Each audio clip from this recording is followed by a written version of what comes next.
Estudando a Palavra de Deus com Wesley Santiago.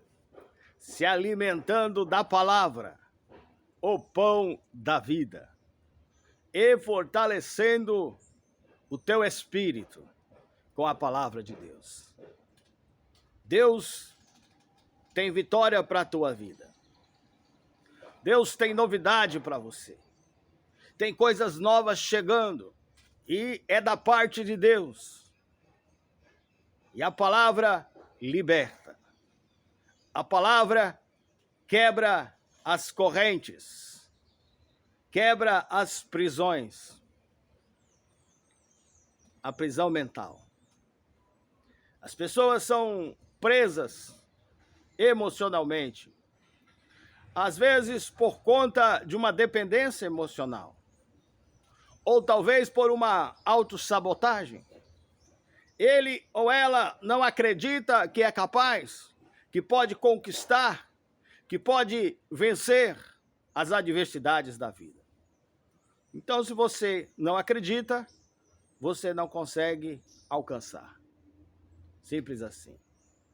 Mas Deus, ele é misericordioso.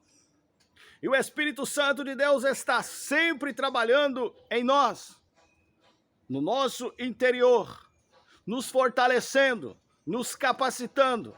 Muitas vezes as nossas forças se acabam. Muitas vezes as nossas forças elas são pequenas.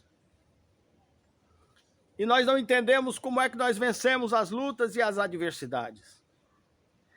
É o Espírito Santo que nos fortalece. Ele se move em você até por gemidos inexprimíveis. Ele te torna capaz. Deus não escolhe os capacitados. Também escolhe os capacitados. Mas Deus, ele capacita os incapacitados. Deus não vê como o homem vê. Nós vemos a aparência. Mas Deus, ele conhece o interior, ele conhece os seus pensamentos, ele conhece as intenções do coração. E ele sabe o que você está pensando. Ele te conhece de dentro para fora. Ele tem um manual do fabricante, porque foi ele que te criou, o Criador. A vitória de Deus para a sua vida, ela vai acontecer no momento certo, na hora certa.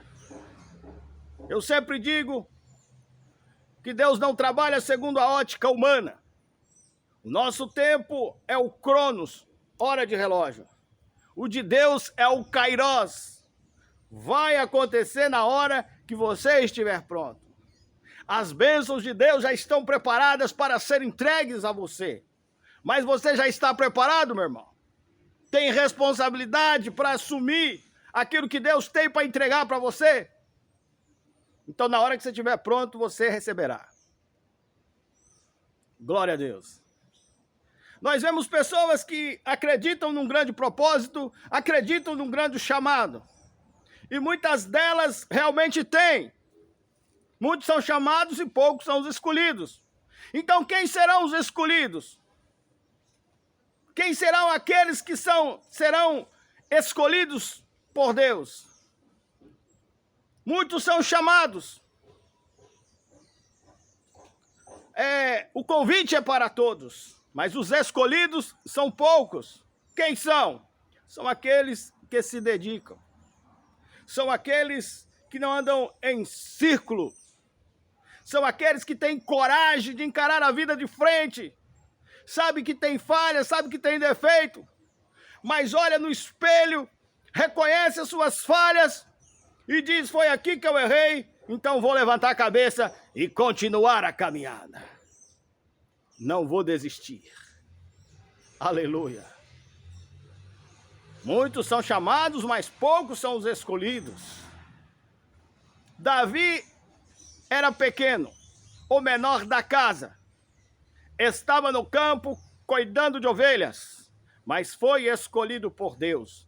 E foi justamente no campo de batalha em que Davi mostrou para o que veio. Quando todos estavam temendo, com medo do gigante Golias, Davi simplesmente declarou: quem é este incircunciso que desafia o exército do Deus vivo? Aleluia. Então agora nós vamos ver sobre campo de batalha. Vamos ver sobre combate. Vamos ver sobre enfrentamento, em que os verdadeiros escolhidos se apresentam. Aleluia. Eliabe, Abinadab e os outros filhos de Jessé enganaram o profeta. O profeta se enganou. Profeta Samuel. Não é porque você é profeta que muitas vezes você não será enganado. Pode acontecer.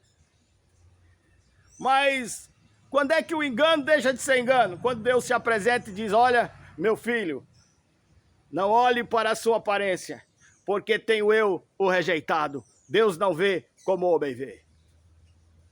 O profeta muitas vezes se engana.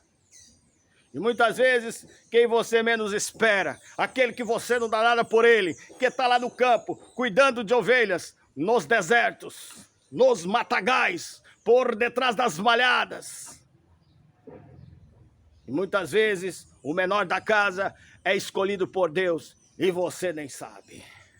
Aleluia. Mas é lá, no campo de batalha, que ele se apresenta. O menor da casa, porém, o escolhido. Glória a Deus.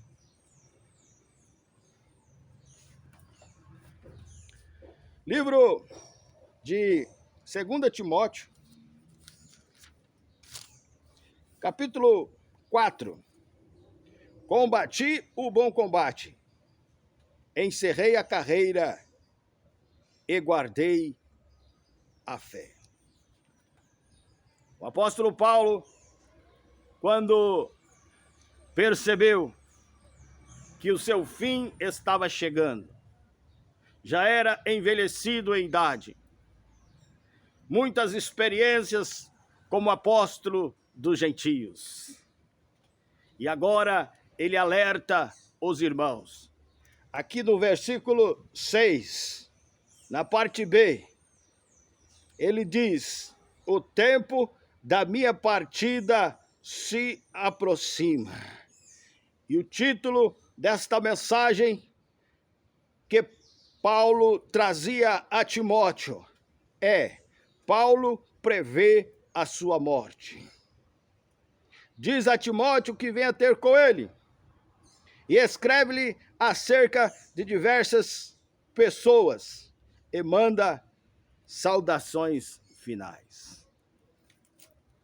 Paulo então diz aos irmãos: o meu fim está próximo. A minha partida se aproxima. Paulo, o apóstolo dos gentios, uma liderança na igreja, e agora estava de partida.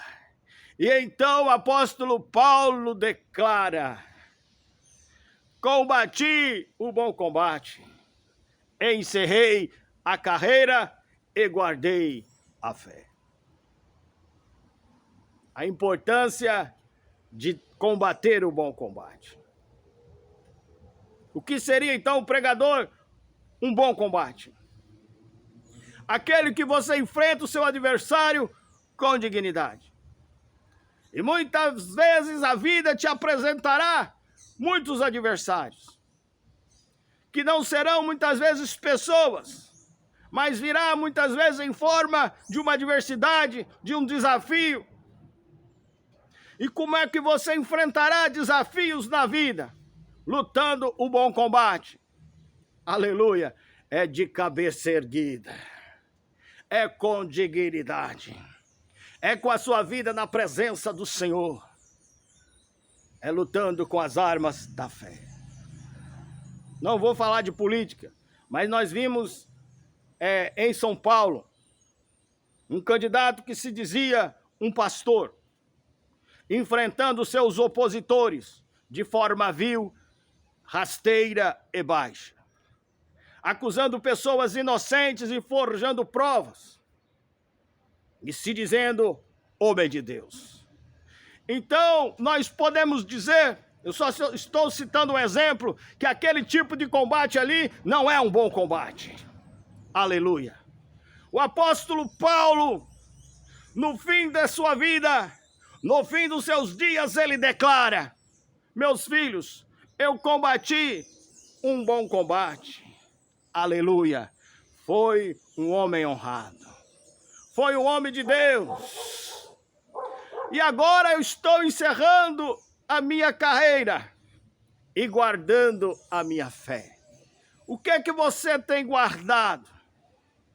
Qual é o tipo de combate que você tem lutado na sua vida, no seu cotidiano?